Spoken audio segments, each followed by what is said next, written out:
Welcome back. Today is going to be a weird one. For the 9th event of the Viridian League, the Eventide Auroras have brought us the Bocce Ball. It's going to be a duo event with a heat of 4 format, with the goal being to get as close to the center ball bearing as possible. The two teams with the two closest marbles will move on. Rainbirds and Appletarts hold a steady lead over all the other teams, but it's slowly closing up. Now, we will have the Rainbirds with pawns starting us off in the first heat. And off they go.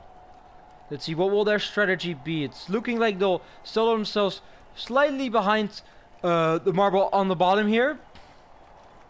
Hoping for some collisions there. Let's see. With Rocky from the Dune Dashers up next. How will they respond? Let's see. And they will actually nudge the Rainbirds incredibly close to that ball bearing. Practically touching it. Meanwhile taking their position. Settling there in the bottom. Hoping for some collisions there. Let's see. White Ruins are up next. Let's see. They choose to avoid everyone and will set them near the top. Hoping for the ball bearing to be bounced closer. Now, Sterling Skies is the 4th team in this heat. Let's see. They have the hammer at the end. Let's see. And they actually, with a bounce back, managed to hit the ball bearing straight on. Pushing the Rainbirds away and getting closer to the Dune Dashers. Now, how will the puddle from the Rainbirds respond to that? Let's see. They will actually hit the ball bearing on an angle right on, but that ball bearing is not any closer to either of the Rainbirds. It's now fairly close to the Sterling Skies and Dune Dashers. Dune Dashers, how will they respond? Let's see. Yeah, they look to just want to avoid the whole field. Meanwhile, setting up a block there in case the ball bearing goes back down. Let's see. White Ruins, their first marble did not work out. How will they do here? They go all the way to the bottom. With a bounce back there, managed to collide with the Dune Dashers. But the Dune Dashers gets right back up to them to push them back. So that means the Dune Dashers will still have the upper hand. Let's see. What do the Sterling Skies do? Let's see. They manage to avoid their marble. Meanwhile, both pushing away the White Ruins and the Dune Dashers. Dune Dashers manage to salvage a bit, as they will be have the second best marble. But Sterling Skies very well done there to avoid their marble. Both will move on. White Ruins and Rainbirds not looking great, being very far removed from marble ultimately. Now with the second heat, with Watt from the John Jolt starting off, they'll settle behind the ball bearing, just like the Rainbirds last round. Let's see if it turns out better for them. Now with the Apple Tart, with Zesty, they opt to go ahead on the top of it, but look to do the same otherwise. Let's see, they will get closer to the ball bearing, settling into that third inner circle. Now, what will Heel from the Wintermints do? Let's see. They opt to also avoid the marble, just like the former two, and settle all the way into the bottom right. We'll have to see if that manages to hold out. Now, we have Pyro from Team Brimstone. Let's see here.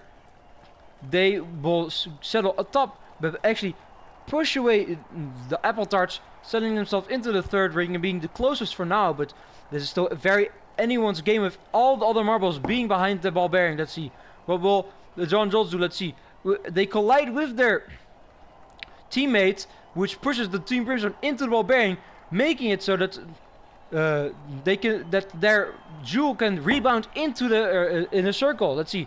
And meanwhile, now Caustic hits the ball bearing right on, but it bounces back, and an unfavorable collision brings it even closer to the John Jolts now. Meanwhile, the Apple Tarts are nowhere to be seen. Let's see. What will the Wintermints do here? Let's see. They push the ball bearing right into their teammate Hill, and they manage to get a pinch maneuver there. They push it to their teammate, and they manage to catch up to the other side of the ball bearing with some bounces there. He had a great defensive maneuver there. Now, Team Brimstone tried to break it up with the last marble, but it will be not good enough. That maneuver from the Wintermints will seal their advancement, and Team Brimstone will only manage to bring the John Jolts closer. Both will move on to the semifinals. Team Brimstone and Apple Tarts will have to settle for wherever they place. Now with the third heat, with the Eventide Auroras Sunset, how will they do in their submitted event? Do they have some unknown strategies here? Let's see. Pretty basic start so far, settling just behind the marble. We've seen a lot of teams do that with mixed success so far. Let's see. What will the Cosmoscopes do? It's looking like they'll do the same, but on the other side. They're ever so slightly closer than the Eventide Auroras, but that's so far away that means little so for now. Now with the Supersonics, who managed to hit the ball bearing and get them sights behind the Cosmoscopes, probably not what they wanted, who pushed them right into that zone. Eventide Auroras could not capitalize, unlike the Cosmoscope. Let's see. Now what do the Evergreen Nugs do? They hit the ball bearing very effectively and with a bounce back get into that ring as the only one. Meanwhile also pushing away the Cosmoscopes. Now Nightfall from the Eventide Auroras. What will they do? Let's see. They choose to miss the ball bearing but set up a potentially defensive position there. Let's see. How will the other three teams respond? Astrid from the Cosmoscope now. What will they do? Let's see here. Ooh, they managed to hit the Eventide Auroras from the behind, managing to get a good position going to get them into that inner circle. Very well played there, making use of their opponents to get a better momentum. Let's see. The Supersonics, meanwhile, get a very good move. They're moving it all the way to the bottom and closing right in using the Cosmoscopes once again. These teams are learning from each other It's a very tight battle there in the bottom right. Let's see what will the Swarm from Evergreen Oak, who has the hammer, do. Let's see.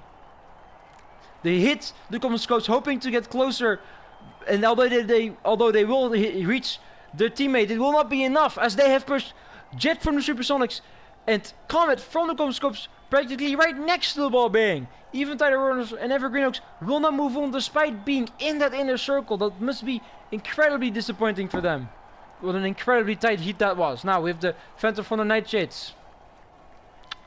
They opt to settle into the top right, farther away from the ball bearing than we've seen a lot of times. Now with Phoenix from the Autumn Ashes, how will they respond? Let's see.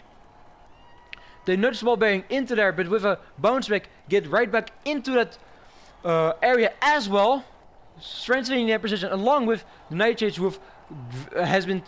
who are trapped by the ball bearing. That's a very advantageous position to be in. But the Crossroads do an incredible move there, pushing the ball bearing out and putting them right into that middle circle. Incredible move there. Let's see. What will the Histrions do? Let's see. They barely missed the ball bearing. Probably not what they wanted. And it brings them nowhere. Only slightly altering the Nightshade's position.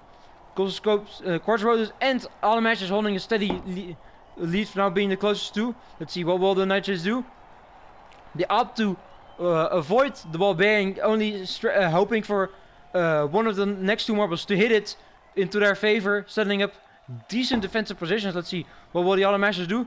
They opt to avoid the ball bearing, hoping to set them into position in case the Histrions do, which they probably will. Just looking at their board stage. But first we have the Crossroads. What will they do? Let's see. And they touch the ball bearing, losing that lead they had. Their captain was very close to the ball bearing with Glass just completely plummets the ball bearing all the other way. So looking at, let's see what will Aldous from the Histrions do. They do manage to hit the ball bearing, but it will not be to their benefit. It puts it right back into the clutches of the Crossroads, who are safe through the Histrions. And it's a very close battle between the Nightshades and the Autumn Ashes, but it will be the Nightshades just barely moving on. Incredibly tight battle there. Now with the first semi-final, Steerer from the Supersonics. If they go, let's see. Sending a block in the bottom right. We've seen a lot of teams sending up blocks as their primary strategy if they have the lead.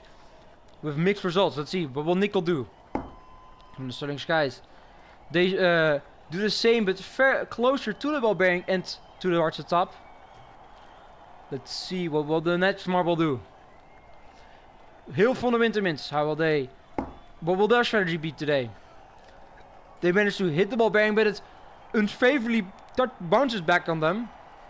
They are near towards the bottom with the ball bearing at the top. Let's see, what will the Nightshades do now that the board has altered? They choose, incredible the strategic move there. Avoid ball bearing, then get a better launch by hitting the Wintermints on the way back, getting them relatively close to the ball bearing. Now what will Jet from the Supersonics do? They do the same and managing to hold all the momentum but get them incredibly close to the ball bearing. Nightshades improve as well. Let's see, what will the Sterling Skies do with their tin? Let's see. They managed to take incredible work there by stealing a momentum from the Wintermans, who has been the butt of 3 marbles now. Getting them right up there, just like the Supersonics. Both have an incredibly good position. Let's see. Wintermans try to open up the field, but it will not quite work. The 2 marbles that were defending the ball bearing managed to curl around it and protect it from both sides now. Now with goal from Knights, will they manage to change anything? Let's see, they choose. They will not work. They managed to avoid everyone and it will not get them any closer. Nor will it get the Wintermans closer. The Sterling Skies and Supersonics will advance. With some great strategic moves there. Wintermans had a solid effort as well, but they were just outmatched. Nightshades could not muster up much. Now, the second semi-final of Comet from the Cosmoscope starting us off. Let's see. Going towards the bottom, sending a block there as well. We've seen a lot of teams having these same strategies. Let's see, will it work out this time? Now with Crystal von der Quartz Roses. How will they do? Let's see. They nudge the ball bearing towards the Cosmoscopes, but bounce back decently fine. Maybe they did not want to nudge it because they would have been in a better position, but this is still easily salvageable. Now what from the John Jolts? What will they do? Let's see. They have a good collision there against the ball bearing, and now that mistake from the Quartz Roses actually comes out to help them. They are now into the inner circle, although barely, but the John Jolts not far behind. What will Rocky do from the Dune Dashers to shake it up? Let's see. They hit the ball bearing right there and then collide into the Quartz Roses. It's a very close battle now. Cosmoscopes having that block in the bottom has profited, but it's anyone's game still. Let's see, what will this Quartz Roses do? Incredible work there, bouncing off the Dune Dashers to get a pinch like we saw with the Wintermans in the heats. That's an incredibly strong position. Let's see what will how will Glass from Quartz Roses respond to that. Let's see, they move the John Jolts closer, but do not much else. That's not helping the team much. Now, aside from the pinch from the Cosmoscopes, now we have also a John Jolt protecting him. How will Jewel respond here? They are in a favorable position here. They actually choose to open up the pinch. It's still looking decent for them, but now it's a three-way battle between the Quartz Roses, John Jolts, and Cosmoscopes, and of course the Dune Dashers still have a marble to contend. Maybe not the best move from Jewel there. Let's see. Dune Dashers touch the Quartz Roses there, but it's not favorable there for them as they fall right behind that Cosmoscope. Meanwhile, that Quartz Roses was hit pushes away the John Jolts, meaning they and the Cosmoscopes will move to the final, which is the Quartz Roses' first top finish of the season for the record. Dune Dashers not ideal ending there, pushing themselves and the John Jolts away. Now, with the final with Stereo, actually the first marble to touch the ball bearing right at the start, and it's looking decently well for them. They have a very strong blockade there, protecting the ball bearing. Now with Nickel from the Sterling Skies, how will they respond? Let's see. They choose up not to touch the ball bearing and set up a block similar to it. This is the first time we've seen a similar situation like this so early on in a match. Let's see, how will the Quartz Roses now respond? They opt to completely avoid the situation, hoping for the ball bearing to bounce back. Potentially, let's see. And then the final finalist with the Cosmoscopes. Comet. What will their strategy be to turn the situation around? Let's see. They nudge into the Quartz Roses and use that momentum and change of angle to get them right next to the ball bearing. Quartz Roses now also have a block in the top left now instead of the bottom right. That's gonna change up the dynamics as well. Let's see. Jet from the Supersonics hit the Sterling Skies, which bounces them into the ball bearing and actually gets the ball bearing all the way close to the Quartz Roses. But with some teamwork with their teammate, they are now in second place. So not at all a bad shabby move there. Now, Tim from the Sterling Skies tries to move Jet away, but ultimately it does not manage to accomplish much as they cannot hold their momentum off. Now, Glass from Quartz Roses, penultimate runner. They opt to just let the situation stay as it is, hoping to set up a block down there in case the ball bearing moves all the way up there. Although, with how all the other marbles are situated, I doubt it will come to that. And now, what will the Cosmoscopes do? Will they change up the situation? No, they choose to avoid everyone and settle for a bronze, not wanting to risk losing it what they have already secured. But that means the Quartz Roses, the team currently last in the standings, will get the gold medal today, ahead of the Supersonics and the Cosmoscopes. The Sterling Skies once again miss out on a medal. You can see here this move from the Supersonics that put the gold medal in the Quartz Roses' clutches, Meanwhile, we have the Apple Torch and Rainbirds, the top 2 in the championship, in the bottom 2 for this event. That's sure to tighten up the standings, but we see how it looks after the podium ceremony.